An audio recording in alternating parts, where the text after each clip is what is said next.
NAACP head, there will be more Charlottesvilles because of Trump.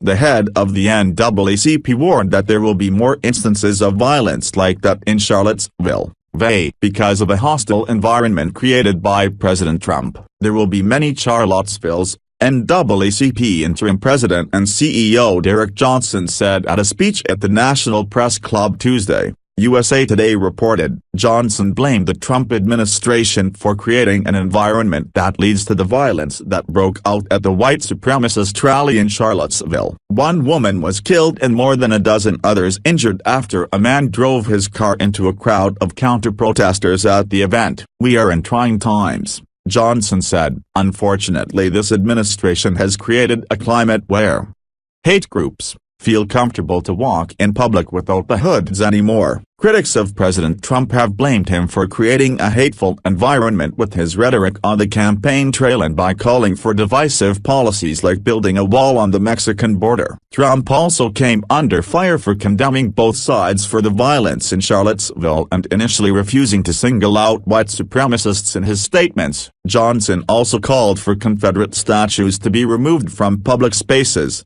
a debate that has reignited since Charlottesville. The white supremacist rally was held to protest the removal of a Confederate statue there. "We believe people have the right to have monuments, but it should not be financed by public dollars on public display," Johnson said. "It's okay to relocate them in a museum or a cemetery. I prefer cemetery." Cities across the country have since removed or covered up their Confederate statues, including Charlottesville, which covered its statue of Robert E. Lee with a black tarp last week.